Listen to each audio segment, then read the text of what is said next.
listening to the Marketing Personalities Podcast, a podcast for growth-minded entrepreneurs that serves up valuable insight and interviews about aligning your marketing strategy with your personality type. Because here's the deal. You shouldn't have to feel fake and salesy in order to grow your business. And you no longer have to. Your marketing strategy can feel good to implement and it can work. You can attract the right clients and customers to your business and grow your profits, all while staying true to who you naturally are.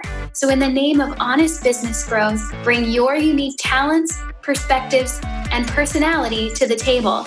And join us on this week's podcast episode to discover marketing that feels good for you.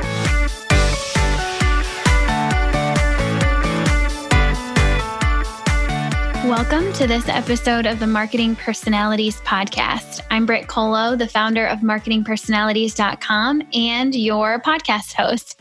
And today I'm going to be sharing with you how to structure your best work schedule based on your personality type. So the inspiration for this episode was sparked a few weeks ago when I shared an Instagram story on a Monday morning from my favorite local coffee shop. And the picture that I shared showed my color-coded, meticulously scheduled Google Calendar, which is kind of my MO.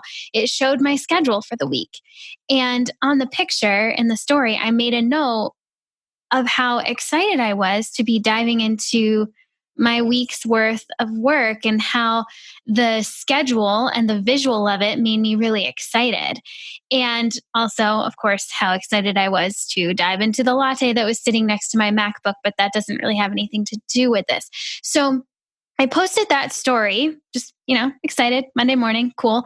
And then within a few minutes, my friend who happens to be an ISTJ personality type, she messaged me and said, and I quote, because I went back to my DMs and this is what she said. She said, "That calendar is a thing of beauty. Have a great week." And I chuckled and I thought, that's cute. Okay, cool.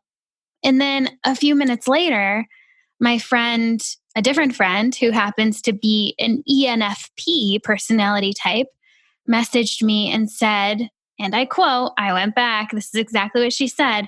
The message said, "Wow, no wonder you get so much work done. I wish I could figure out how to schedule my work week like that. Maybe then I'd get more things done." I read that message and everything kind of stopped. Like I screeched to a halt, right? It was like my Monday morning. I was like on fire, doing a lot of stuff. And then I read that message and I thought, oh, wait a second. Hold the phone. Let's talk about this. Because in that moment, as I was reading that message from my ENFP friend, I could just feel the shame wrapped up into what she said, right? She said, he's like, "Oh, I wish I could figure out how to schedule my work week like that. Maybe then I'd get more things done." So I could just feel the shame in that for her by seeing my meticulously scheduled calendar. And of course, after hearing from society for, I don't know, like the last 30 years of her life, that super detailed planning is best, she instantly felt less than, right? Like her loosely scheduled calendar was too loose, inferior to mine, and that she therefore was doing something wrong. Okay. So a question for you, have you ever found yourself in that spot? Either in the spot where my friend was at, where you see how someone else has planned something so quote unquote beautifully and you think, dang, I am such a mess over here. Or have you been in the spot where I was, where, you just kind of naturally plan something in a pretty detailed way and someone drops a comment about how they wish they were as organized as you, right? Like you've been on one side of that fence. I know you have. So I think it's pretty common. And I'm recording this episode to fill you in on a little secret here. Okay. This dynamic, whether you are highly structured or a bit more go with the flow, this dynamic is rooted in our personalities. Of course it is, right? Everything is. If I'm going to talk about it on this podcast, it's going to be rooted in your personality. So Let's take some time today to understand where this dynamic is stemming from. Why you either excel at developing structured plans and schedules or you don't. And ultimately, my goal here is to show you what your best work schedule will look like based on your personality type, based on who you naturally are. Okay, like you're in that. Now, you might, it's like, why? Like, why does that actually matter? I'll just lay it out here. Why does this matter? Because I have a feeling that if your work schedule feels good, your work will feel good. And if you're feeling good while you work, the stuff you produce will be better. And then the people that you serve with that stuff that you just made will feel good about that too. It's again one of those cyclical things like you put out there what you're going to get back. You get back what you put out there, right? And it's the same thing, not just with your marketing strategy, but really around everything. And that definitely applies to your work schedule too. Okay, so let's dive in here. So, this dynamic we've unearthed about whether we naturally create detailed schedules and plans or we don't. This dynamic is rooted in our fourth personality preference, that fourth letter in your personality type, which is either a J or a P. And this preference tells us how we approach our work, planning, and decision making. Okay, so let me give you kind of a rundown of how the J types operate and then how the P types operate. And at this point, I would assume that you know if you're a J or a P.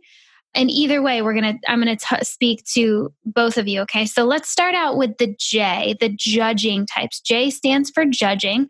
Now, I've said this before, but if you're new around here, you might have just heard me say the word judging and thought, wait, does that mean J's are judgmental? No, it does not mean J's are judgmental.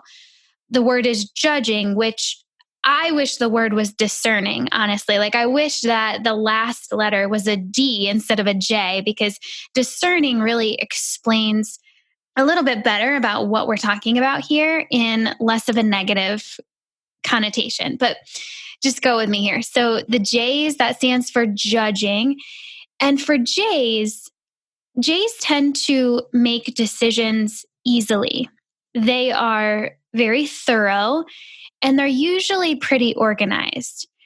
So, why are they like this? They're like this because they naturally see clear distinctions and boundaries when they look out at the world. Okay. And they just naturally prefer clarity and predictability and closure. They're highly structured because they don't like the feeling of things being up in the air. They don't like any question unanswered. They like answers. Again, clarity, predictability, closure. And they approach their work, and I grabbed this from the 16personalities.com website. They approach their work to quote unquote make things the way they ought to be. That's how J's, when they sit down to do their work, they want to make things as they ought to be. They're aiming for the ideal. Now, on the flip side, let's talk about the perceiving types, the P's, right? That fourth letter being a P. P's tend to be flexible and non-conforming, more relaxed around the plan and the schedule. Why are they like this? Because they don't want to miss a good opportunity that comes along. So they love new and changing things. So they improvise and they stay open to whatever's next. And again, I pulled this from 16personalities.com. They approach their work by quote unquote figuring things out as they go. Okay, that's what they prefer. Okay, so now that we know the difference between judging types and perceiving types, and you probably just kind of saw yourself a little bit in one of those arenas, right? The J is more structured, the P is a little less structured. Let me now just kind of spell something out for you, okay? Point blank, the world praises, glorifies, and honors judging types most. Okay. You already know this, right? Our Western society, if you just think about it for just a second, our Western society appreciates a structured plan, curriculums, itineraries. Really, we only allow for flexibility and semi loose planning for maybe like two, maybe three, if you're lucky, weeks a year when you're on vacation. And even then, some people prefer to schedule out their itineraries for vacation, right? So let me lay it out here. So 50 weeks of the year are set up perfectly for J's, structured, scheduled, planned. P's, perceiving types, you've got 2 weeks if you're lucky. And even then, you might have to fight your spouse or your family or your friends, whoever you're going on vacation with, to keep the schedule kind of loose and not super detailed and scheduled, right? So you heard what I just said, right? So, like, you see, we've got a problem here, right? There's an entire half of our population being told to work in a way that's not suited for them. Hence, the shame wrapped up into my ENFP friend's message a few weeks ago, right? When the whole world is telling you to be structured and scheduled and detail oriented, and then you see examples of some people who are actually making that work for them, it's hard to not think something's wrong with you, right? But I'm here to say to all the P's out there, there's absolutely nothing wrong with you. You've just been living and working in a society not built by or for you. Okay. So here's a suggestion. Let's change that. Okay. Let's change that. Let's consider how you might develop your work schedule in a way that actually allows you to do your best work. Okay. Let's do that. And for the J's who are listening, hey, you're not off the hook here, okay? I invite you to continue listening so you can learn how the other half of the population approaches their work and to see how valid their strategy is for them. So if you haven't already picked up on, I'm a J, right? I'm a J myself. And yes, I absolutely love my detailed schedules. That's why I posted the Instagram story in the first place, like my color coding and every like 15-minute chunk all planned out. That excites me. That revs me up to do my absolute best work. So I am a J. And because I know that really detailed schedules are not for everyone, I know it's important to understand how P's, perceiving types, work best so I can work with them better. Because there are very few people in the world, if any, who maybe they're J's and they're only ever going to work with J's. That's probably not going to happen, right? Whether they get a perceiving type client or they're on a team with perceiving type, you're going to have to work with people who are not like you and who do not approach work like you do. And so this episode is really going to give the J's an opportunity to see into the perceiving types world and how they approach their work. So the J's can just know that, right? Can know it, understand it, get a peek into that world a little bit. And to be honest, like I just said, society praises the J type. So I don't really need to go on and on about how J's should schedule their work, right? Like they already got that done. Like they got that down pat. If you're a J, you know how to schedule your work. Come on now. Like routine, structure, maybe a little flexibility every once in a while, but you're even planning that in, right? It's the perceiving types who I don't think they have a really great set of examples to work from.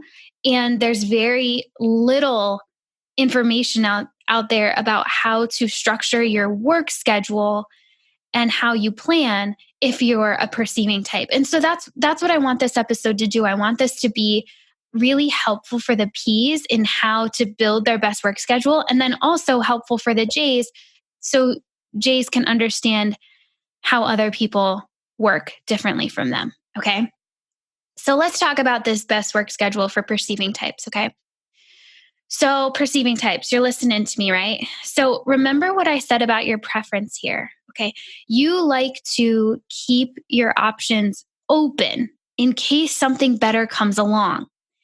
That does not make you a quote unquote hot mess or unorganized or crazy or flaky or flighty, okay, or any other negative word or phrase, okay?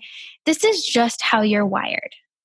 You like the new and the changing and the opportunity. And so you like to keep your head up. You don't like to have your head down, right? When I say it like that, doesn't it kind of make sense? And because you keep your options open, and you don't necessarily see a lot of clear boundaries when you look out at the world, it might take you a bit longer to make a decision, a very sure decision on something as compared to a judging type, right? Judging types tend to make decisions fairly quickly and easily. You, not so much. Now, that doesn't make you non committal, wishy washy, not confident, none of that. It's simply pointing to the fact that you like lots of options. That's it. It's that neutral. Okay.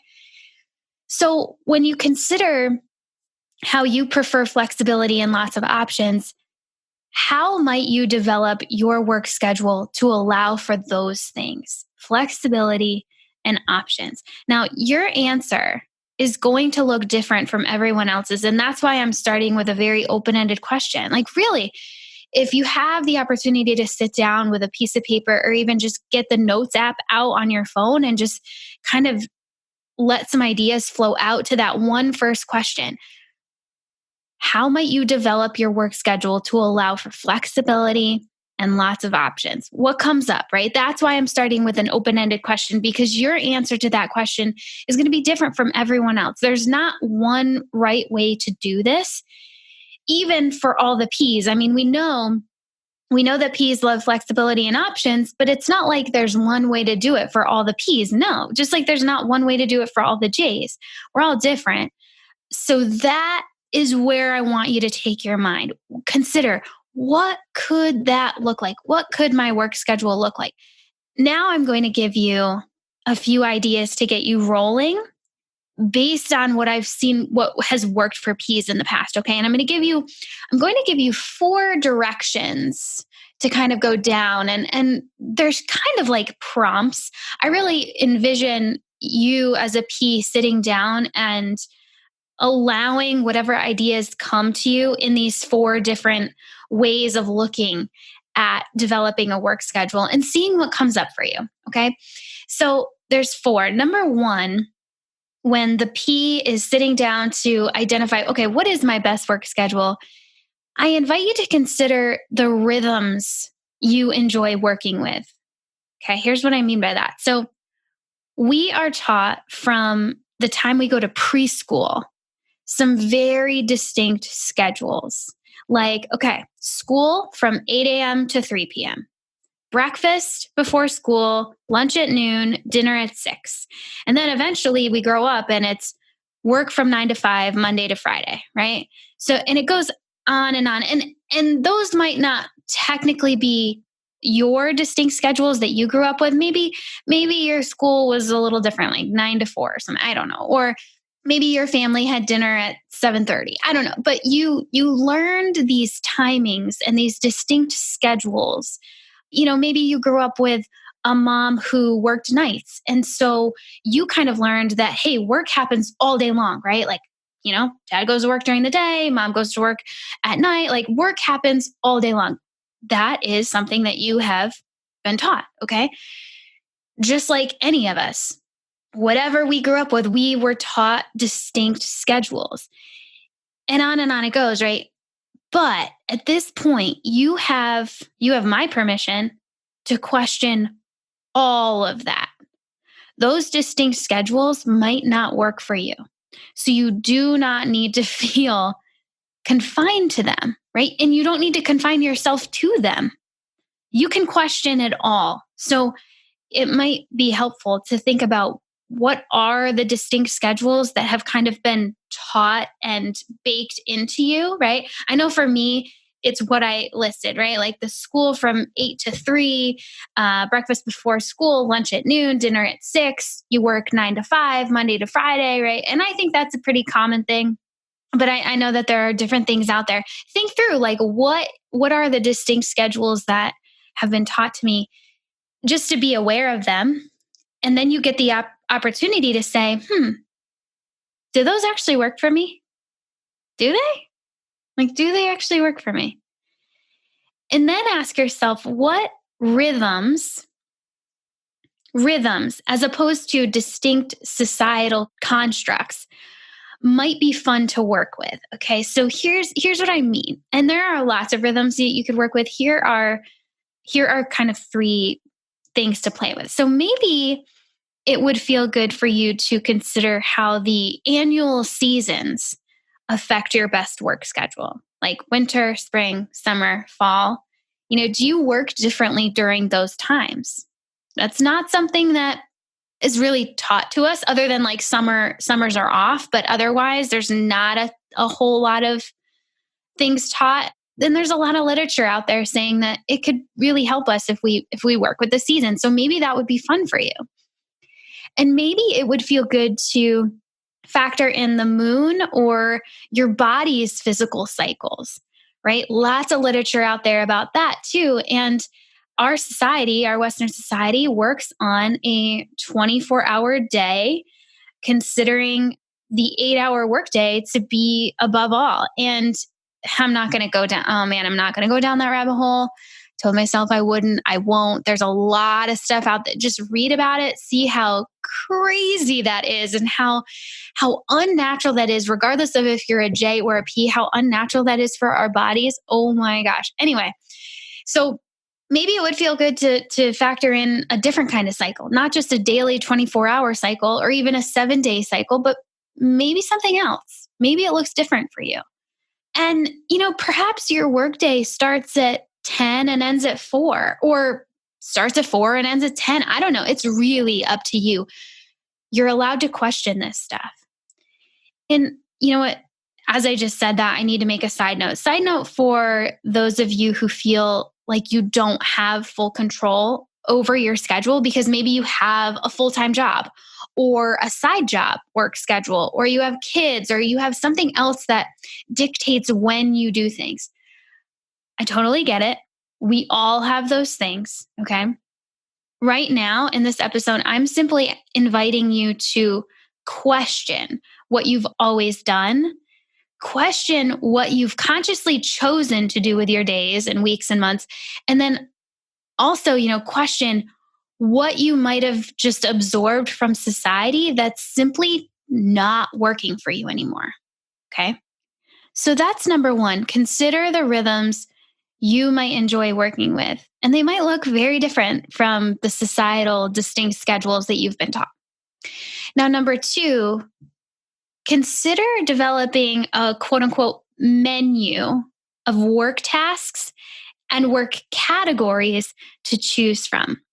Here's what I mean by this. So instead of meticulously outlining your daily task list and saying that, okay, I have these 10 things to do today, and number one's going to happen between 9 and 9:30, and then number two is going to happen between 9:30 and 10, and you schedule everything out, based on time during your day. Instead of doing that, what if you had a menu of tasks to complete each day, depending on the day, but they're not scheduled out based on time. Okay.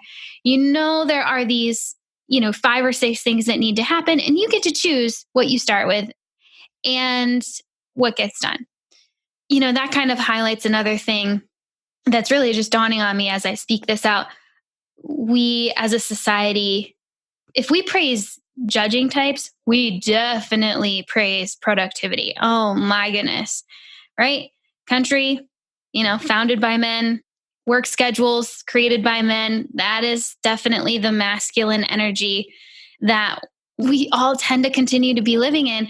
And there is a lot of conversation out there now about how those of us who identify with more feminine energy than masculine energy within us, that doesn't really always work for us. Like productivity doesn't always light us up or fill us up like it does for other people.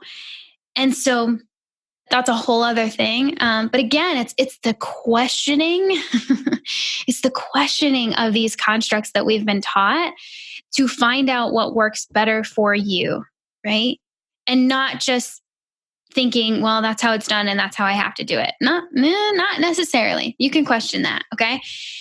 And when it comes to developing a menu of tasks rather than like you have to get these 6 things done in this order, well, you can kind of see the difference between that, right? If you know of the 5 or 6 things, then you get to choose what you do first and second and third and whatever, and you get to kind of just go with the flow throughout your day.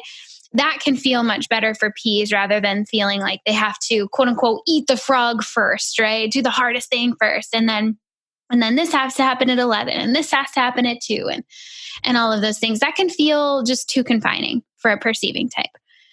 So what if, here's another question for you. What if instead of expecting yourself to do the same things every day or even every week, what if you tried categorizing your days or weeks to allow for an ever-changing flow of work and focuses? Okay, so stick with me here. So you've got a loose list, a menu of tasks to complete, and you can also categorize your days or even your weeks. So you don't have to feel like you have to focus on the same things day in and day out and constantly. Because remember, you don't always love to focus on the same thing for long periods of time, right? This zaps your energy because when you have your head down for a super long period of time, you are essentially worried that you might be missing good opportunities while your head's down, right? I know perceiving types who are listening to this, they're like, oh my gosh, how do you know this? This is amazing. So, how can you intentionally change up your daily and weekly schedules to account for that? Right? How can you bake time in to pick up your head and change and switch tasks? Now, again, I know I've been seeing a lot of it. It's like, I don't know, there are studies out there showing how inefficient it is to switch between tasks. And inefficiencies can really only be shown based on how quote unquote productive that person is. And if productivity is the end goal, like you just want to get so like the most done, okay, then yeah, you probably don't want to switch between tasks. But if productivity and getting a lot done is not as important to you as getting your best work done, then therein lies the fact that like, okay, switching tasks might not be that bad. If switching tasks allows me to change things up, re-energize me, help me to remember that, okay, like I can look around, see if I've missed any, like make sure I'm not missing any opportunity. Okay, now I'm going to get back into my work. And that's going to allow you to feel more ease, more calm, more peace when you are working, which is going to create better work from you. See where I'm going here, right? Okay.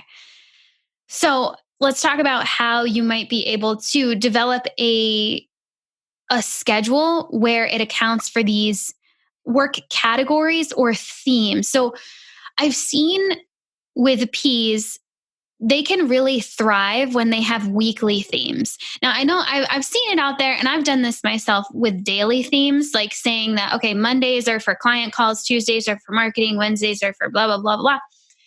I've also seen it, and I've seen it work pretty well for perceiving types where they have weekly focuses instead of daily focuses. So this does a couple things. By having weekly focuses, it does allow them for more time to focus, but it also allows them for a bit more flexibility. They don't feel so strapped to be able to focus only on Tuesday, and they really feel like they need more time just overall, because they're not going to sit down for 10 hours and just focus on that one thing. They're going to sit down for 90 minutes. They might focus on it. Okay. Da, da, da. And then over the course of the day, they've only gotten a quarter of what they expected to get done. Sometimes they just need more time. So I've seen this weekly theme idea work pretty well for perceiving types. And maybe this could work for you too. And again, like there's no one right way to do this. So hear me out when I say like, maybe you're a perceiving type and daily themes work for you. And maybe you're a perceiving type and weekly themes work for you best. And maybe you're a perceiving type and themes don't work for you at all. You'd rather just wake up and see what needs to be done and just do that. Okay, that's cool. I'm totally here for that. Here's just an example of what a weekly themed schedule might look like, just to give you an idea. It's just another option. Think about it. If it works, great. If it doesn't, leave it aside. Okay. So to make a weekly themed schedule, you first have to figure out what your work categories are. So for instance, somebody I've worked with in the past, her work categories were client work, marketing, and then CEO level business building tasks. Okay. So she developed a weekly themed schedule where in each month, the first and the third weeks were hyper focused in on client work and client calls. Like that's what she was doing. She wasn't touching marketing. She wasn't touching the CEO stuff. She was just focused on serving her clients really well. And then the second week of the month was focused on marketing. And then the fourth week of the month was focused on those CEO level tasks. Okay. And so with that just loose theme around each week, she could feel for her some pressure and stress just go away, just knowing that, okay, I don't need to think about all the things right now. I can just allow this work to come out this week. And in whatever way it happens, maybe it all happens on Monday and the rest of the week is I can do whatever I want. Maybe it doesn't really flow until Thursday. Fine, right?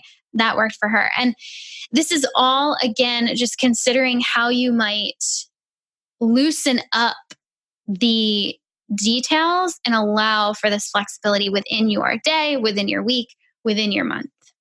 Now, number 3 for perceiving types, as you sit down to imagine what your best work schedule could look like, number 3 is to allow for white space. Okay.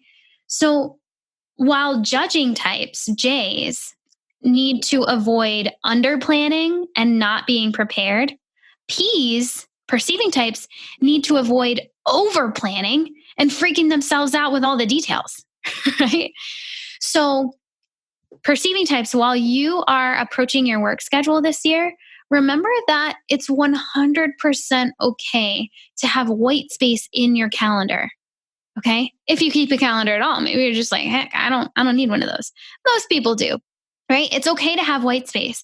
White space allows you to have your options open for whatever comes down the pike, right? May it be a chance meeting with a potential partner or a walk with your dog. It doesn't really matter, right?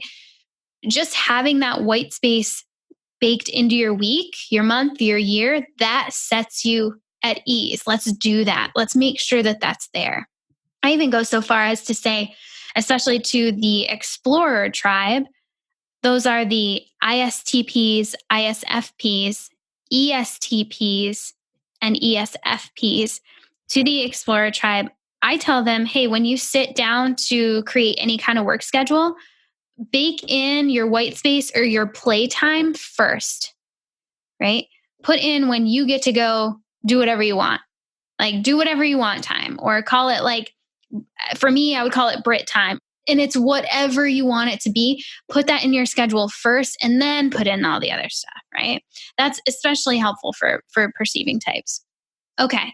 So that was number 3, allow for white space. And number 4 is to aim for consistency without obligation. So this is really the balance that I find to be the hardest for perceiving types. So as we go through this, stay open to this for a second and let's see where we can take this, because it's not a perfect science. So when it comes to marketing, and that's what I get to talk about and work with people on, right? So when it comes to marketing, there is an element of consistency that can do a lot for your business. When you show up consistently over time, your audience comes to trust that.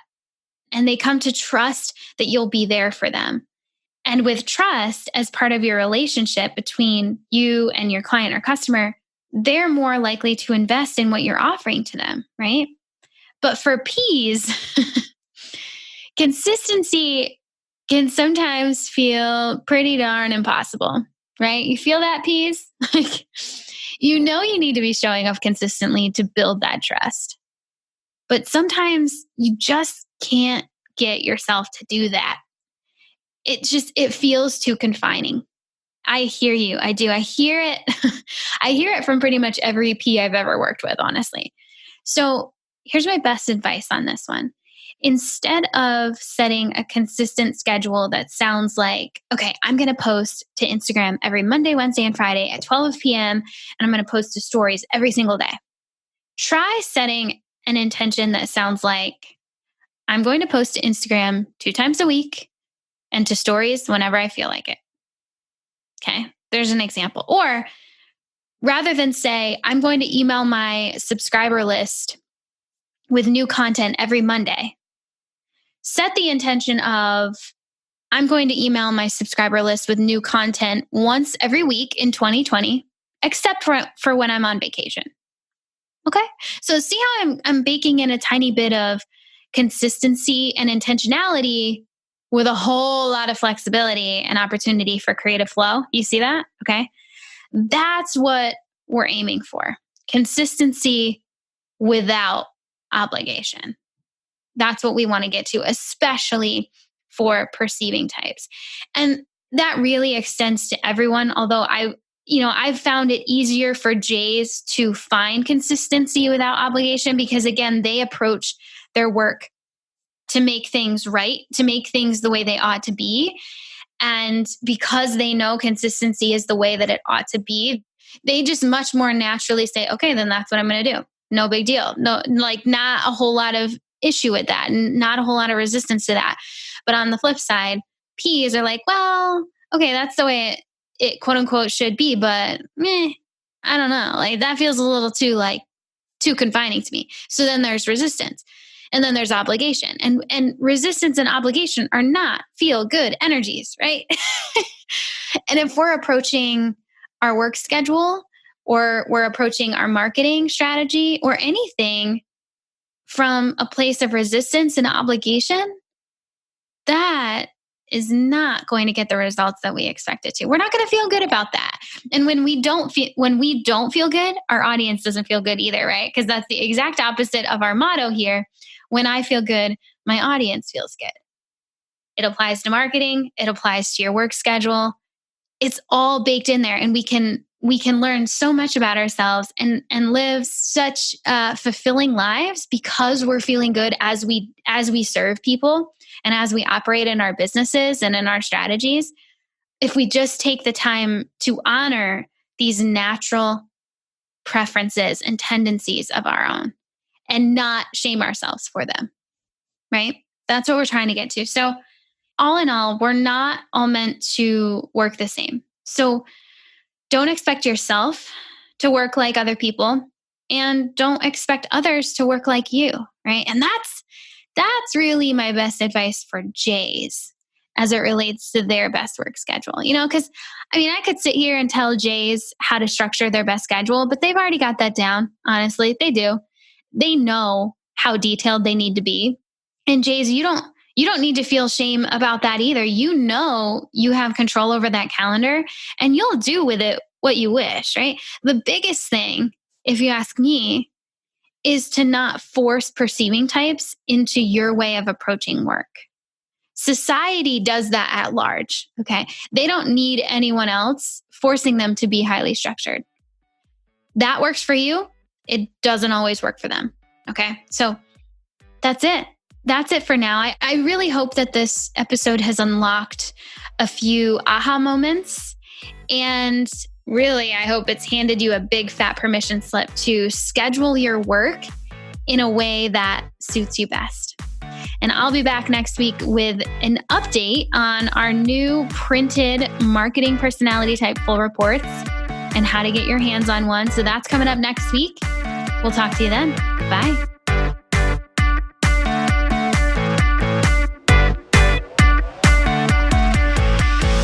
Thanks for listening to this episode of the Marketing Personalities Podcast. Now it's time to connect your marketing strategy to your personality type. Go to marketingpersonalities.com/MPP to download your marketing personality type full report. Use the code MPP at checkout to get $10 off. And that's a super special code for podcast listeners as a way to say thank you for being here. In your full report, you'll learn about your personality type, how it relates to the work you do, what your best marketing strategy includes so you can start implementing it right away, what your worst marketing strategy includes so you can avoid it, and so much more. Go to marketingpersonalities.com/MPP to get your full report and use the code MPP at checkout to receive $10 off your purchase. And one more thing before you skip on to the next podcast. Would you please share this episode with your entrepreneur friends who also need to feel good about their marketing strategies? Take a quick screenshot of your podcast app right now and share it out via text, Facebook, or my favorite, Instagram. Remember to tag me at Marketing Personalities in the photo so I can be sure to send you a huge high five and thank you for sharing the love. This podcast is edited and produced by the Podcast Engineers. They're pretty great, and you can find them at podcastengineers.com. That's all for now. Thanks as always for listening, and I'll catch you back here next week on the Marketing Personalities Podcast. Love ya. Bye.